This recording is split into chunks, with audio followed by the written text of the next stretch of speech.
বিয়ের নামে যে ধরনের উদ্ভট কার্যকলাপ চলছে, গায়ে হলুদের নামে বৃত্ত ভৈরবে যে অশ্লীল প্রদর্শনী চলছে, ক্যারিওগ্রাফার ঠিক করে 1 মাস আগে থেকে নাচের মহড়া দিয়ে গায়ে হলুদ অনুষ্ঠানকে এতটা ব্যয়বহুল করে তুলছে, এক একটা বিয়েতে হাজার হাজার মানুষ, 5,000 10,000 মানুষ খাচ্ছে, তার মধ্যে অর্ধেক অপচয় হচ্ছে। এই জিনিসগুলো নিয়ন্ত্রণ আসা দরকার। আমি নতুন কোনো বক্তব্য দিই নাই। 1984 সালে একটা আইন হয়েছে যে 100 জনের বেশি অতিথি আপ্যায়ন করা যাবে না। যদি 100 জনের বেশি অতিথি আপ্যায়ন করা যায়, তাহলে প্রতিজন অতিথির জন্য 25 টাকা হারে সরকারি কোষাগারে জমা দিতে হবে, এবং সেই সময় আইনটা খুব কড়াকড়িভাবে পালন করা হতো। আমি তখন দেখেছি যে অনেকগুলো কমিউনিটি সেন্টারে আইনের লোকজন হানা দিয়ে অনেক সময় খাবারের পাতিল পর্যন্ত তুলে নিয়ে গেছে। কিন্তু এরপরে এই আইনটা ধীরে ধীরে শিথিল হয়ে গেছে এবং একসময় আইনটা ভুলে গেছে। 2003 সালে এই আইন থেকে শুধুমাত্র অতিথি নিয়ন্ত্রণের বিষয়ে ধর্মীয় অনুষ্ঠান, চেহলাম ইত্যাদিকে বাদ দেওয়া হয়েছে। আইনটি এখনও বিদ্যমান। যদি 1984 সালে এই আইনটা থাকে, 100 জনের বেশি হলে 25 টাকা সরকারি কোষাগারে জমা দিতে হবে, তাহলে সেটা বর্তমান বাজার মূল্যে প্রায় 1000 টাকা হতে পারে। আমি সেটাই দাবি করেছি। কারণ এখন বিয়ের নামে যে ধরনের উদ্ভট কার্যকলাপ চলছে, গায়ে হলুদের নামে বৃত্ত ভৈরবে যে অশ্লীল প্রদর্শনী চলছে, ক্যারিওগ্রাফার ঠিক করে 1 মাস আগে থেকে নাচের মহড়া দিয়ে গায়ে হলুদ অনুষ্ঠানকে এতটা ব্যয়বহুল করে তুলছে, এক একটা বিয়েতে হাজার হাজার মানুষ, 5,000 10,000 মানুষ খাচ্ছে, তার মধ্যে অর্ধেক অপচয় হচ্ছে। এই জিনিসগুলো নিয়ন্ত্রণে আসা দরকার। এই জিনিসটা নিয়ন্ত্রণে আসলে বাজারে দ্রব্যমূল্যের দাম অনেক কমে যাবে, কমপক্ষে 10% কমে যাবে।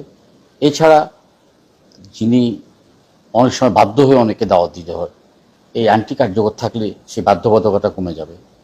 অনেক সময় ইচ্ছার বিরুদ্ধে করতে হয়। বিশেষ করে চট্টগ্রামে এক একটা বিয়ের অনুষ্ঠান অসম্ভব ব্যয়বহুল। কন্যা পক্ষকে একেবারেই খুন করা হয় রীতিমতো। 7 দিন 10 দিনের প্রোগ্রাম কন্টিনিউয়াস। সেখান থেকে আসলে সরে যেতে হবে। এটা একটা আমি সামাজিক দায়বদ্ধতা থেকে এই কথাটা বলেছি, এবং এটা আমি বলেই যাব। বিভিন্ন কমিউনিটি সেন্টারে আমরা দেখি যে প্রায় 75% এটা অপচয় হয়। তো সেই অপচয় থেকে, যেহেতু আমাদের মাননীয় প্রধানমন্ত্রী অপচয়কে ঘৃণা করেন, অপচয়কারীরা শয়তানের ভাই, সেই হিসেব থেকে আমি বক্তব্যটা দিয়েছি, অত্যন্ত সাড়া পেয়েছি, এবং এটার ব্যাপারে আমি এটা সামাজিক একটা আন্দোলন গড়ে তুলব। প্রয়োজনে আমি এটা আইনের আশ্রয় নেব। আমি 1994 সালে বিয়ে করেছি। আমি কোনো গায়ে হলুদ অনুষ্ঠান করিনি। শুধুমাত্র আমার ছোট বোন আমার কনিষ্ঠ আঙ্গুলে একটু মেহেদি লাগিয়ে দিয়েছে। আমার বিয়ের অনুষ্ঠানের যাত্রী ছিল 40 জন। 40 জনের বেশি বরযাত্রী নিয়ে আমি যাইনি। আমার বিয়ের অনুষ্ঠান হয়েছে সর্বমোট 100 জনের। এছাড়া কয়েকদিন আগে আমি আমাদের এলাকাতে একটা বিয়ের অনুষ্ঠানে গিয়েছি। মসজিদে বিয়েটা পড়িয়েছে, খেজুর বিতরণ করেছে। পরবর্তীকালে উভয় পক্ষ মিলে সর্বোচ্চ 7 জন। আমি এটাকেই পছন্দ করি, আমি এটাকে আন্দোলন হিসেবে গ্রহণ করতে চাই। আমি চাই বিয়েগুলো মসজিদে হোক, ইসলামিক ধর্ম মোতাবেক খেজুর দিয়ে আপ্যায়ন করা হোক, এইরকম বৃত্ত ভৈরবের অশ্লীল প্রদর্শনী বন্ধ করা হোক।